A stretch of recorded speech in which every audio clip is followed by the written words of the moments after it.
Hi, everyone. Get ready for the How I Raised It podcast, the show where you get an inside, unfiltered look at how real entrepreneurs raise capital for their businesses. I'm your host, Nathan Beckert, and thank you for tuning in to today's episode with Travis Holloway of Solo Funds, a community and app that allows people to access short-term loans. He's got a pretty interesting story, so stick around. If you're tuning into this podcast to learn how to raise capital for your business, I've created a very valuable welcome pack for you. It includes a list of 2,000 investors who don't require a warm intro, plus 200 questions that investors are going to ask you. These are great practice before you get out there pitching. To get instant access to both of those, click the link in the first comment. And while you're there, please leave us a nice comment, what you liked about this episode or about this show. And last but not least, if you enjoy this show and think someone else would too, please share it with them, hit that like button, hit the subscribe button. It really helps us out, and I very much appreciate it. For now, sit back, enjoy the chat with Travis. Welcome to How I Raised It, the podcast that goes behind the scenes with entrepreneurs who've raised capital. We uncover the tips, tricks, and techniques they use to get investors to write a check. Strap in and turn it up. Hi, welcome to another episode of How I Raised It, produced by foundersuite.com. Today I have Travis Holloway of Solo Funds coming to us from Los Angeles. How's your day going? It's awesome. Super excited to be here. Thank you for having me. Yeah, my pleasure. What is Solo Funds? Solo is a mobile lending exchange that connects individual people, so individual lenders and individual borrowers, for the purpose of providing more affordable access to small dollar loans under $1,000. Think of us conceptually as Airbnb, but for loans, and think of us as technology to disrupt the traditional payday lending industry. The traditional what industry? Payday lending. Oh, payday. Sure. Interesting. And so I guess give a scenario. Is it kind of like cross-border transactions, or is it more, I just need $200 to fix my car? What's the typical scenario or user case? Yeah. So, individuals are borrowing money. Well, take a step back. 78% of the country is living paycheck to paycheck. Typically, when people think about, microfinance or micro loans, they're thinking about people abroad and emerging markets and some small, third world country. I like to say, and I truly believe that we have one of the fastest growing emerging markets here in the US. If nearly 80% of our country is living paycheck to paycheck, and we've all seen the effects of the last 12 months, what that's done to most Americans from a financial perspective. There's a lot of people who need access to small dollar loans, as over 40% of the country can't solve just a $400 emergency cash need without borrowing from someone else or selling a personal asset to get it. So with that said, the majority of people who are borrowing, capital on this platform are doing so for basic necessities. It's groceries, it's getting the car fixed, it's gas money, it's paying rent, it's keeping the lights on and paying the utility bill. These are the basic things that a lot of Americans are unfortunately struggling with, that we provided an equitable solution for. I've never used this, so I don't know it too well, but I know you have things like Kiva and Lending Club and some of these other sort of micro loans. I guess what's the unique angle to this? Is it the fact that it's mobile? Is it the fact that it's a certain community or what? Yeah. So, I'll use both examples. When you think about Kiva, which is one of our proud partners, okay. Kiva actually approached us last year because at the beginning of the pandemic, they were just seeing a skyrocketing amount of requests for small dollar personal loans. Well, most people don't know that Kiva only facilitates business loans. So for small business owners, mostly abroad, but for some small business owners here in the States as well, but they're not in the business of providing you money to pay your utility bill. So with getting a lot of inbound requests for these small dollar loans, they were looking for an equitable opportunity to partner with a company that's doing small personal loans. Came across Solo, we had conversations, and ultimately decided to engage in a co-marketing relationship where they will refer users to us looking for personal loans, and we will refer users looking for smaller business loans. When you think about companies like Lending Club, those institutions are what I would call like the big brother or the predecessor peer-to-peer lending exchanges. They've all been focused on loans significantly larger than the $500 cap that we currently have on our platform. You can get loans on those platforms, Lending Club, Lending Tree, Prosper, for up to $40,000. And those loans are for debt reconsolidation, down payments on vehicles, major purchases. We're talking about the person who's literally living paycheck to paycheck and needs to make sure they get the $50 for gas to put in the car, make it to work and not get fired. So it's a pretty significant difference just from the demographics that we serve. So you have a cap on the amount of loans. So it's really keeping it focused on the smaller loans. Yeah, interesting. Exactly. It's maybe a sensitive question, but I'm guessing if you're living paycheck to paycheck, there's sometimes maybe hard to pay back these loans. So how do you deal with the default and just bad loans? Yeah. Yeah. So, what we're really proving is that this demographic, being the underbanked, is much more creditworthy than they've historically been given credit for. We strongly believe that, and what we're proving is that, these individuals are incredibly financially savvy. They actually have to be very aware of their financial circumstances, because if the wrong bill comes out on the wrong day, it puts them in a very tough situation. So these individuals are the ones that are checking their bank account multiple times a day, just making sure that everything is okay. Now, on the flip side of that, the typical person that you would think needs $300 or $400 is the person who's, maybe flipping burgers, or the person who seems to be, less educated or not motivated. But the reality is if you're a school teacher living in New York City or San Francisco or Los Angeles, where I am, and you're making $40,000 or $50,000 a year and your tire goes flat, that can actually throw a wrench in your overall financial situation. People can't absorb that financial shock. Now think about the social worker. Now think about the police officer. These individuals, a lot of these individuals are highly educated, they're gainfully employed, but they can't absorb financial shock. And that is where Solo comes in.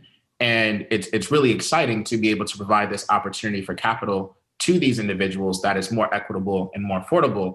But the real goal for us is to be able to provide a path to upward financial mobility where they can get access to more traditional financial tools and resources. Think of the person who grew up in New York City, never bought a house because it's so expensive, never needed to purchase a car, and may or may not use credit cards, but they find themselves in a situation to where they need capital.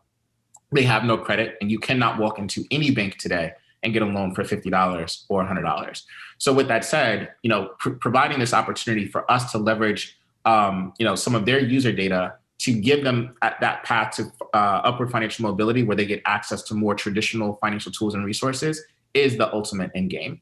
We believe that, we continue to prove that these people are much more creditworthy than deemed. Interesting. Yeah, that makes sense. Is there, I don't remember where I heard this, there was some other app that sort of had like this peer pressure to help people kind of pay things back. I guess, what are some of the pressures? I think that your thesis is great. And I think it's very logical. How else do you sort of incentivize people to pay it back, or do you just make it more flexible, or anything else there? Is there any like design? Yeah. So what we've created is a per transaction based credit score. We believe that the FICO score is largely broken. We don't believe that it is a very clear depiction of someone's current financial status. When you think about the heart of the pandemic last year, FICO scores hit an all-time high. And I don't think that was very, indicative of what people were really truly experiencing from a financial perspective. Your FICO score is looking at your ability to make multiple payments over a duration of time. At Solo, we're looking at your ability to make a single payment on a specified date and time. So when you think about a small dollar or short-term loan, it's more an element of your cash flow. So we analyze banking transactional data to better understand someone's ability to repay that loan on a specified date and time. So with that, with that said, the lenders on our platform are leveraging borrowers' past repayment history, as well as what we call the social score or Solo score in our platform, to better us understand risk and better assess whether or not they're willing to deploy capital to Tom versus Mary versus Mike. Got it. Interesting. What's the backstory? What were you doing? Where'd you come up with this idea? Yeah, so I was a financial advisor prior to starting this business for about 7.5, close to 8 years. And in that former life, what I realized is that, my co-founder was experiencing the same thing as me. My co-founder, Rodney Williams, we've been best friends for about 13 years. And because we share a lot of the same friends, we were having experiences with both friends and family where they would ask us for money. And, it was $50 for gas. It was $100 to pay the utility bill. It was a couple $100 because the car broke down. And ultimately, we just didn't want to keep funding those personal loans. Those loans are incredibly stressful on personal relationships. It's embarrassing for the person to ask for it. And we started looking for other solutions to send people to. And the saddest part is that we just couldn't find any equitable opportunities. The number one way to obtain a loan under $1,000 is to borrow from friends and family. The number two way is to borrow from a traditional payday lender or title lender or pawn shop. And the number three option is you go without. And we realized that, the options in bucket number two weren't as equitable as we wanted them to be. And we just didn't want to send the people that we know, love, or cared about to go take extremely high interest rate loans. So we also knew that we didn't want our friends and family to go without the things that they need, like groceries and lights and heat in the winter. So that's really where the idea for this came from. Now, in my former life, I realized that there's a lot of individuals who have discretionary capital that have no advisors from, my former firm or any of the other, large financial planning, investment management, wealth management funds. And because they wouldn't approach someone like my father, who worked at General Motors for 37 years to manage his money because he would be deemed as not having enough assets to manage, I realized that there was an opportunity to unlock capital from people like my father who would be looking to earn returns, also looking to have a positive social impact. And if we could unlock capital from him, we could pair it with people who needed access to small dollar loans. And we could solve those short-term cash needs more affordably than ever for the borrowers, but we could also offer significant returns to the lender side of the equation. So this concept of financial collaboration was really born, and it's executed every day in the Solo app, in the Solo platform. That's very fascinating. Yeah, and I'm glad you brought that up. I'd love to hear kind of the value prop for the other side of the equation, right? There's the people who need the loans, but then there's the people who have the capital and that you're unlocking, like your dad. Is there sort of an risk return trade-off, right? If these are potentially risky loans, am I expecting a higher rate of return on these loans, or what kind of ranges of interest rates or returns can the lenders expect to get? Yeah, what's really exciting is that we actually empower the borrowers to create their own terms. Again, the focus here is just on, how can we create a really equitable and affordable solution for these individuals who actually are quite creditworthy. And by allowing the borrower to create the terms and full transparency for whoever is going to deploy the capital to that borrower, i.e. the lender, they can see in the marketplace what their return is going to be before they actually fund that transaction. And because there are no imposed fees, Solo sets no rates on the platform, borrowers have complete control, but lenders also have complete control and autonomy as well. So if they're looking to earn a certain return, they can essentially see or find that return in the marketplace that makes them comfortable, and then they can deploy capital. But there is no set interest rate. There are no transaction fees for lender or borrower. This is a completely, transparent and equitable solution for both sides to do well and do good at the same time. What is the business model, though? You must be taking your piece somewhere. Yeah. So Solo gets paid in a few ways. At loan origination, we give the borrower an option to donate to the platform. No preferential treatment shown to a borrower who decides to donate versus ones who do not. What we realize is that most of them do because they're really excited to be able to come to a platform. Maybe excited is the wrong word. I think they're relieved to come to a platform where they don't have to fill out a formal application.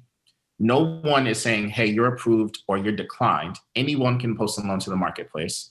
And we're taking a very brick and mortar business and a very ACH driven business, which means you get your money in 2 to 3 business days. And what we've done is we put it on debit rails. So when a lender and a borrower matches, which happens to be a median time of about 36 minutes, which is unprecedented in this space, The borrower actually gets money in their bank account within seconds. So they have ready to use funds same day, which is incredibly valuable.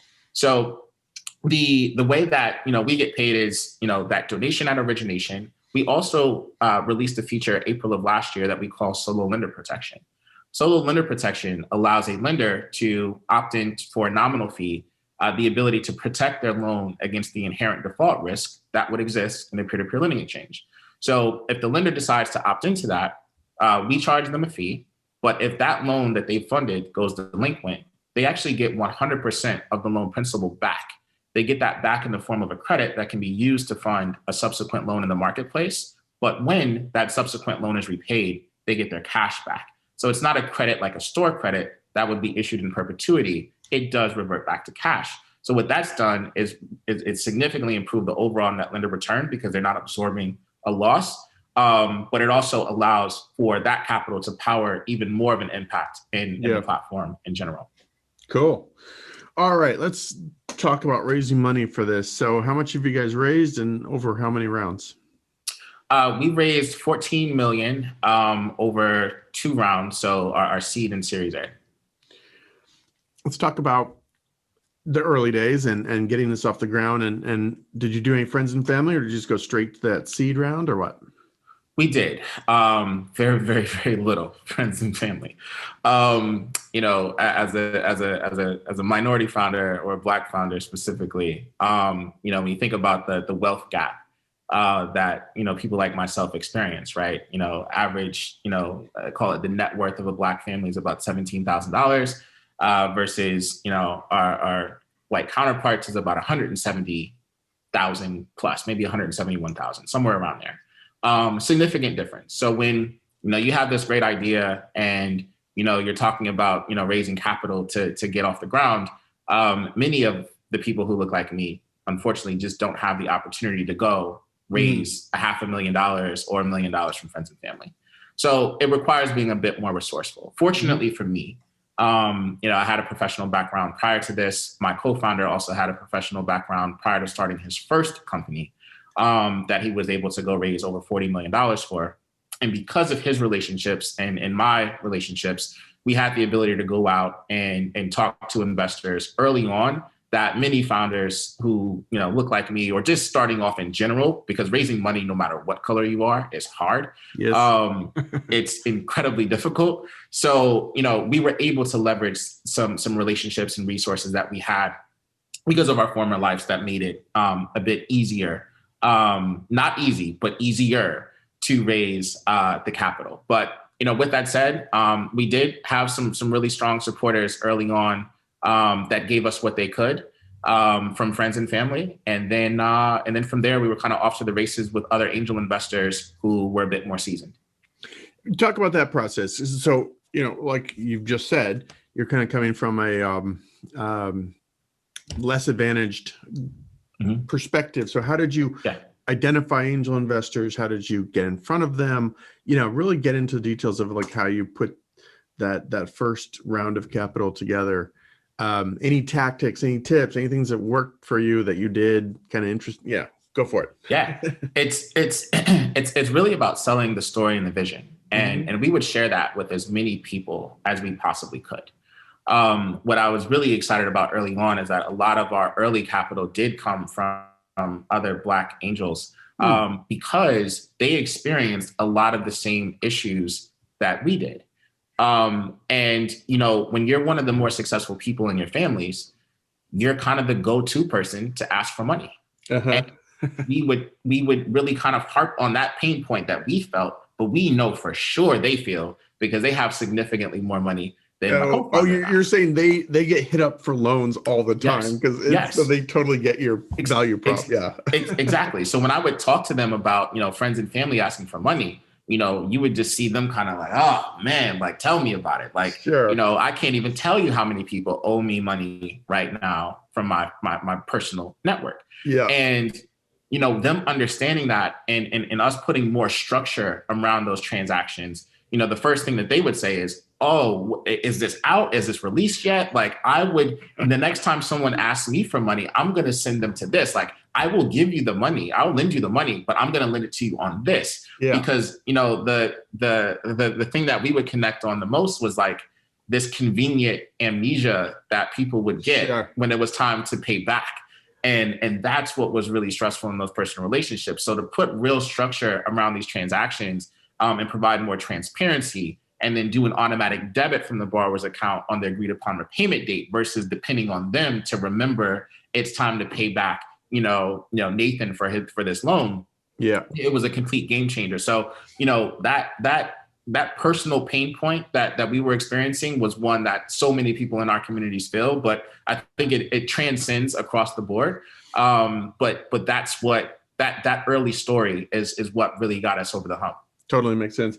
How did you identify like Black Angels? Was there a list? Did you just, where'd you find them?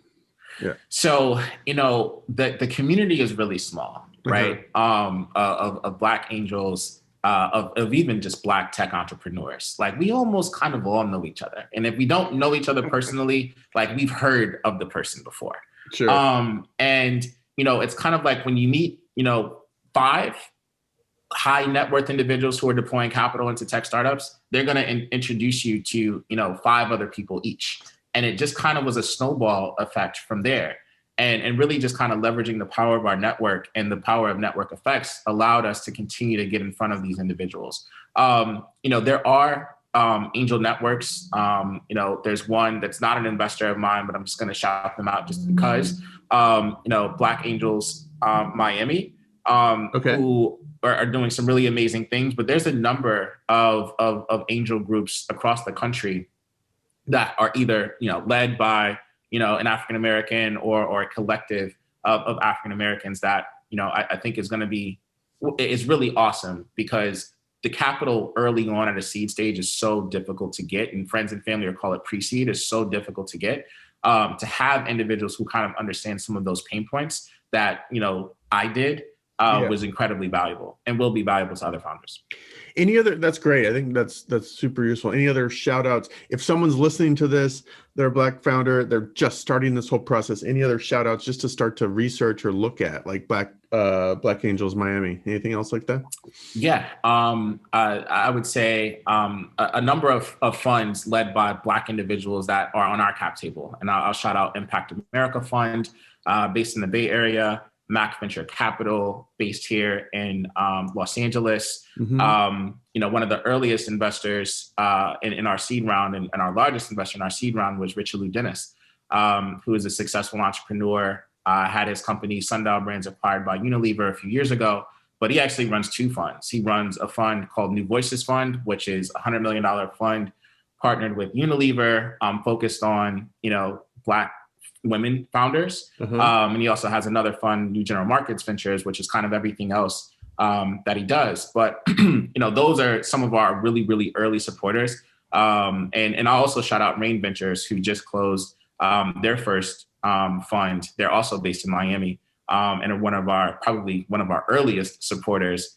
Before they were even a fund, they were angel investors who supported us, Monique Mosley and Eric, and who were both running, kind of their separate, own family offices and angel investments, and then collaborated to create a fund. So there's a lot out there, and we're really excited to be partnered with many of them.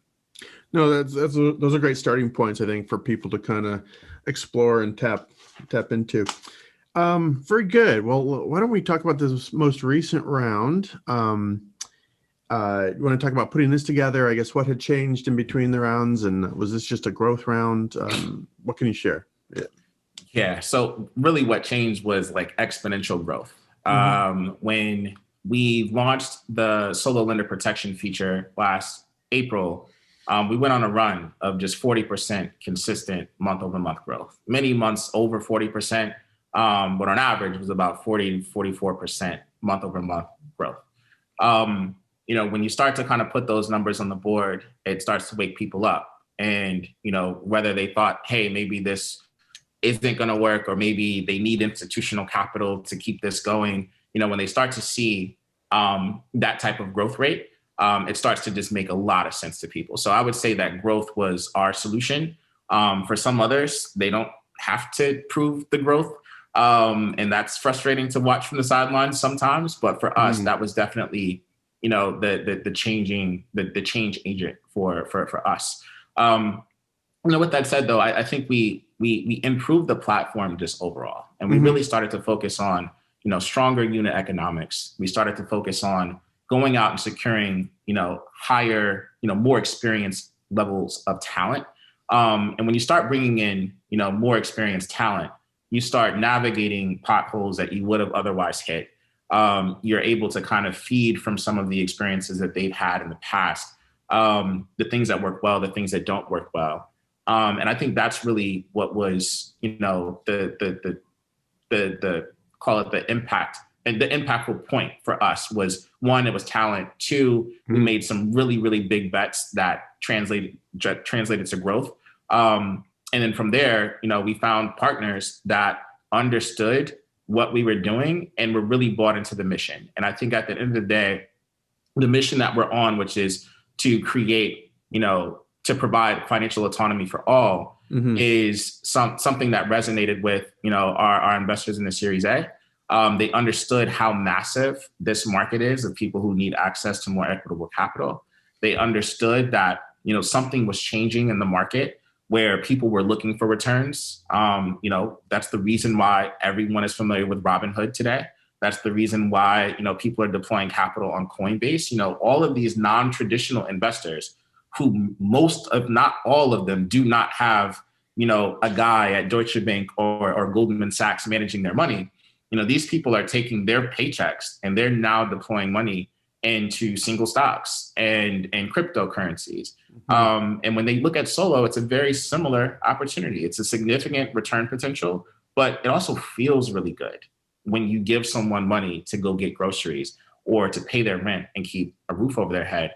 But the fact that they pay you back and you're able to earn, a return from that is, it's really the best of both worlds. So, we're really, we experienced growth at an inflection point that a lot of investors understood. And I think that the stars really just aligned. So just one or two more questions on this most recent round. Did you, how much was it? And did you stay with sort of Black focused investors or more broadly casting the net on this, or what? Yeah. So it was a $10 million Series A. And, I'm happy to say that we had a number of Black VCs participate in the round, but it was led by ACME Capital, who was early in Airbnb, early in Uber, early in, DraftKings, a number of other companies, but particularly early in marketplaces, which Solo is. And that's the kind of expertise that we were really looking for with an investor at this stage, is someone who really understood, the marketplace dynamic. I was not actually familiar with these guys, ACME, but they've got the coolest portfolio of companies. They've got like X-Wing and Uber and SpaceX and Slack. I mean, they've got, and of course you guys, but they've got a really cool portfolio, So yeah, that's neat. What those guys are incredibly smart. They're I like to call them rock stars because there's a lot of VCs who are not very personable. I would say that the team at ACME is incredibly personable. They just get it. They understand what's really happening in the world and they're not in their little bubble, which I think gave them the conviction and the understanding of why Solo matters, why it has a potential to be really big, but also gave them the conviction to actually do the deal. So shout out to Team ACME. How did you get connected with them? And, I guess, how did you just sort of land on them or find them? So I too, like you, were not familiar with ACME prior to our first meeting. And what was really interesting is 3 of my current investors, 2 of whom were large investors running family offices, and then 1 who was a founder and is actually one of the portfolio companies. All 3 of these individuals were on my cap table, and I got introduced by two of them probably within a couple of days of each other. And then as I was on the phone, kind of going through my first pitch, it came out that we knew this third person who was very, very close with them as well. So there was just a lot of synergy that was created early just because of the familiarity that we had with mutual contacts. That was that's probably the reason why we both sides got comfortable so quickly, and why we got a deal done in a short time period. One of their companies is Savage Fenty, which is lingerie by Rihanna. Yeah. They do it all. They do it all. Flying planes to lingerie by Rihanna. They do it all. Interesting. Good stuff. Well, any other, just general advice, tips, tactics you would like to give entrepreneurs that we haven't covered? I don't know if there's any specific advice for Black founders or just generalized advice or any other, stories to tell, or the question I always ask too, anything you would tell your younger self if you were doing this all over again, a few years ago? Yeah. Yeah. What I would say is that the key to this game is not giving up and staying in it. Never, ever internalizing the word no, because it's the word that you're going to hear more than any other word. Yep. And if you do if you're someone who is incapable of internalizing the word no and you take it personally, then this is just not what you should be doing. You should go just get a regular job. It's going to be a lot easier. You're going to have much better sleep at night. But if you're someone who's willing to bet on yourself, and when you hear the word no, you hear not yet, like I do. I think this is an opportunity for you to be wildly successful. I think for most entrepreneurs, they don't realize how many no's they're going to have to hear before they get to the yes. Yep. I feel like for any round that you raise, you're going to have to talk to between 40 to 60 investors. And that's a lot of no's. That's a lot of people who can make you, doubt yourself or doubt your beliefs and your mission or your vision. But you have to stay really grounded and just stay laser focused on the end goal. For my minority founders, I would just say that, it's no secret that the road is tougher. But I always look at it as it's a competitive advantage, because if you're undervalued and underfunded, it forces you to be much more creative with the way, you build your business, because you have to build a stronger business earlier on, because you don't have an excess of capital. When capital is abundant, you can make a lot of bad decisions. And that's really what it provides, is for the ability for you to make really bad choices and be able to absorb them. But, when you're under-resourced, you have to be much more thoughtful with the decisions that you make. But I think it helps us build better businesses. So I look at that disadvantage as almost, a superhero power that we have to be more creative. And I'm excited to be on this journey. Cool. Excellent. Good stuff. If people want to learn more, solofunds.com, right? Absolutely. And anything you want to promote or plug, or just have people check it out and make some loans? Yeah, I just want people to use it. If there's anyone that who needs access to small dollar capital, please tell them to go check us out. And if you're one of the fortunate people who have discretionary capital and are looking to do well and do good at the same time, please consider becoming a lender. Cool. Excellent. All right, Travis. Well, thanks. This is an interesting story for sure. And good luck. Spend that money wisely, like we just talked about, and we'll catch you after your Series B. Definitely. Thanks again for having me. You bet. Bye. All right, bye.